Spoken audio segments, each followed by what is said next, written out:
چنانچہ آپ کو ایک سچا واقعہ سنا کے بات مکمل کرتا ہوں۔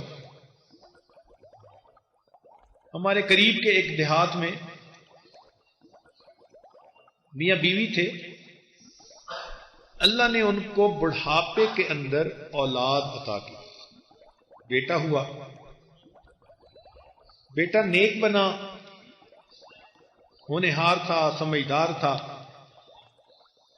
حتیٰ کہ وہ بچہ انجینئر بن گیا۔ شہر میں اس کی نوکری لگ گئی۔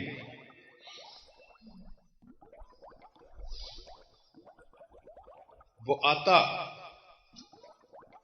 اور ماں باپ کو کبھی ملتا اور پھر واپس اپنی ڈیوٹی کے لیے چلا جاتا، ویکینڈ پہ والدین کے ساتھ رہتا۔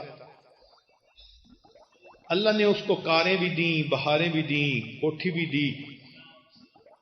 تو اس نوجوان نے شادی کا پروگرام بنایا۔ ماں باپ نے کہا کہ بیٹا جہاں تم کہو گے ہم تمہاری شادی وہیں کریں گے، زندگی تو آپ نے گزارنی ہے۔ شہر کا ایک بڑا شریف گھرانہ تھا، ان کے ہاں ایک بیٹی تھی، جوان العمر تھی، شکل اچھی تھی، عقل اچھی تھی، تعلیم یافتہ تھی۔ تو اس نوجوان نے نشاندہی کی، ماں باپ نے رشتہ بھیجا، انہوں نے بھی دیکھا کہ بہت اچھا رشتہ ہے بچی کے لیے، تو شادی ہو گئی۔ اب وہ بچی شادی کے بعد دیہات میں آئی، چند دن تو رہی۔ چند دن کے بعد وہ کہنے لگی جی مجھ سے تو دیہات میں نہیں رہا جاتا۔ ماں باپ نے کہا کہ بیٹا بیوی کو لے کے شہر والے مکان میں چلے جاؤ، مگر ہفتے بعد ہمیں آ کے مل جانا، شکل ضرور دکھا جانا، ہم دیہات میں خوش ہیں، ہم اپنی زندگی یہاں گزار لیں گے۔ لو جی، بچے نے شہر میں رہنا شروع کیا، ماں باپ دیہات میں۔ 1-2 سال تو معاملہ اچھا چلتا رہا۔ 1-2 سال کے بعد یہ لڑکا کبھی ماں باپ کو ملنے جاتا، ایسٹیمیٹڈ ٹائم ہوتا کہ 2 گھنٹے کے بعد آؤں گا، تو کبھی 2 کی جگہ 3 اور 4 گھنٹے لگ جاتے۔ تو اس کی بیوی برا مناتی، ہاں تم تو جاتے ہو تو بس جا کے بیٹھ ہی جاتے ہو، پچھلے تو تمہاری نظر میں مر ہی جاتے ہیں، تمہیں تو ان کے سوا کوئی نظر ہی نہیں آتا۔ جو گانے گاتی ہیں بیویاں اپنے خامنوں کے سامنے، اس لڑکی نے بھی وہی گانے گانے شروع کر دیے۔ یہ شریف انسان تھا، سمجھاتا، مگر بیوی وقت کے ساتھ ساتھ زیادہ اعتراض کرتی گئی، حتیٰ کہ ایسا وقت آیا کہ جب یہ ماں باپ کو ملنے جاتا تو بیوی خواہ مخواہ کا جھگڑا کھڑا کر دیتی۔ اب یہ پریشان کہ میں کروں تو کیا کروں۔ نیک شریف آدمی پریشان ہوتا ہے، ایک طرف سے ماں باپ کی پریشانی، ایک طرف سے بیوی پریشان کر رہی ہوتی ہے،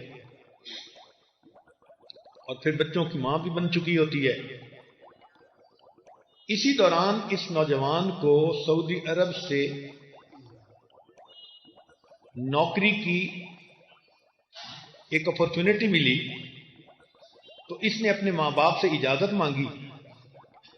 انہوں نے کہا بیٹے اس پاک دیش میں اللہ نے تمہارا رزق لکھا ہے، ہماری تو دعائیں ہیں، جاؤ اللہ کے گھر میں جاؤ اور اللہ کے گھر کی خدمت کرو، مگر بیٹے کبھی کبھی موقع ملے تو ہمیں بھی ملتے رہنا، آتے رہنا۔ یہ بچہ اپنے بیوی بچوں سمیت مکہ مکرمہ شفٹ ہو گیا۔ وہاں کی زندگی بہت ہی آسانی اور سہولت پسند تھی۔ یہ 13 سال وہاں رہا اور نیک تھا تو ہر سال حج بھی کرتا تھا۔ ایک دن حج کے تیسرے دن یہ مطاف میں کھڑا دعا مانگ رہا تھا، رو رہا تھا۔ کسی اللہ والے نے دیکھا تو اس نے پوچھا بے نوجوان کیوں روتے ہو؟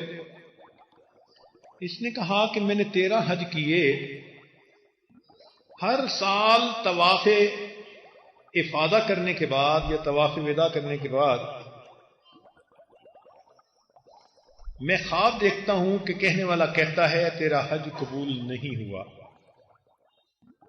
اب حج کیا تو اب پھر یہی خواب دیکھا۔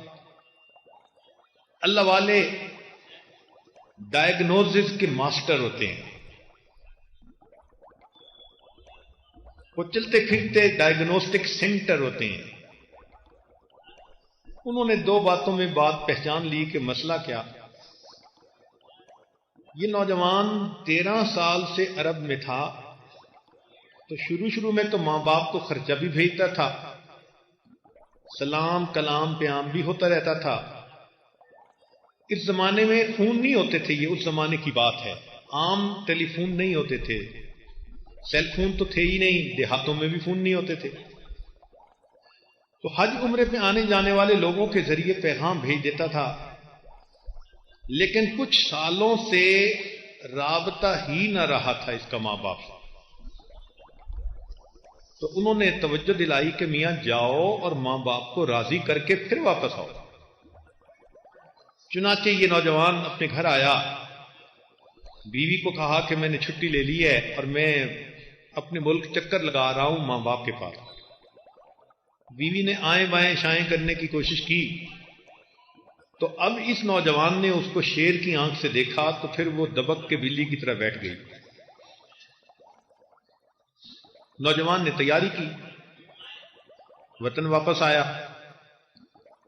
جب یہ بستی میں داخل ہو رہا تھا تو اس وقت اس کو یہ احساس ہوا کہ پچھلے 2-3 سالوں سے میرا کوئی رابطہ نہیں، مجھے تو یہ بھی پتہ نہیں میرے ماں باپ کس حال میں ہیں، تو میں پتہ تو کر لوں. چنانچہ ایک 8-9 سال کا لڑکا تھا، اس سے اس نے پوچھا کہ فلاں بابا جی کا کیا حال ہے. لڑکے نے آگے سے جواب دیا کہ وہ بابا جی تو فوت ہو گئے، 6 مہینے ہو گئے، اور ان کی بیوی جو بڑھیا ہے وہ بھی فالج میں ہے، اور سننا ہے ہم نے کہ ان کا ایک بیٹا ہے سعودی عرب کہیں گیا ہوا، پتہ نہیں وہ کیسا نالائق بیٹا ہے جو ماں باپ کا خیال ہی نہیں کرتا. اس چھوٹے بچے کو کیا پتا کہ وہ اسی لڑکے سے بات کر رہا ہے. بات کر کے لڑکا تو چلا گیا، لیکن اس کے دل کے تار چھیڑ گیا. اب اس کو ندامت ہوئی کہ اوہو، میں نے واقعی بہت بڑی خطا کی.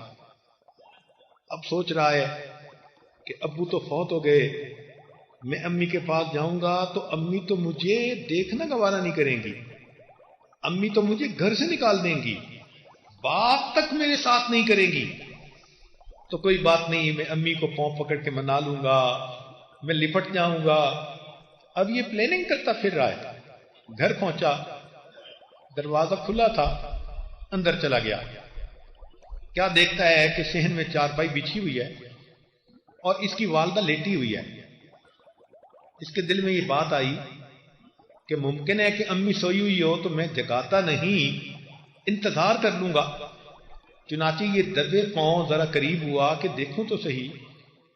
جب بستر کے قریب ہوا تو اس نے دیکھا کہ اس کی ماں نے ہاتھ اٹھائے ہوئے تھے اور وہ دعا مانگ رہی تھی.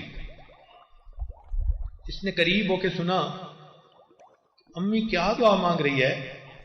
تو ماں یہ دعا مانگ رہی تھی، اللہ میرا خامد دنیا سے چلا گیا، میرا ایک ہی تو بیٹا ہے، بخیریت اسے واپس بھیج دینا تاکہ جب میری موت آئے تو مجھے قبر میں اتارنے کے لیے کوئی میرا بھی محرم موجود ہو.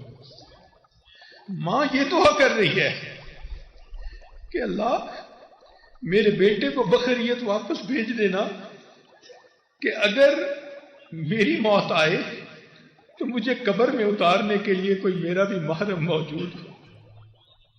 جب اس نے پوچھا، سنا، تو کہنے لگا امی میں آ گیا ہوں. والدہ چونک اٹھی، بیٹا تم آ گئے؟ ہاں. ماں نے جواب دیا، بیٹا موتیا بند آ چکا، میری بینائی نہیں، میں تمہارا چہرہ تو نہیں دیکھ سکتی، آؤ قریب ہو جاؤ، میں تمہارے چہرے کا بوسہ لوں، میں تمہارے جسم کی خوشبو سونگھ لوں. تو ماں ہوتی ہے. ماں کو منانا بہت آسان کام ہوتا ہے.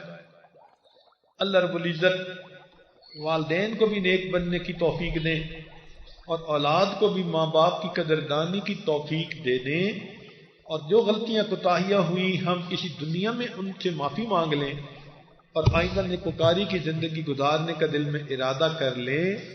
وآخر دعوانا ان الحمد للہ رب العالمین.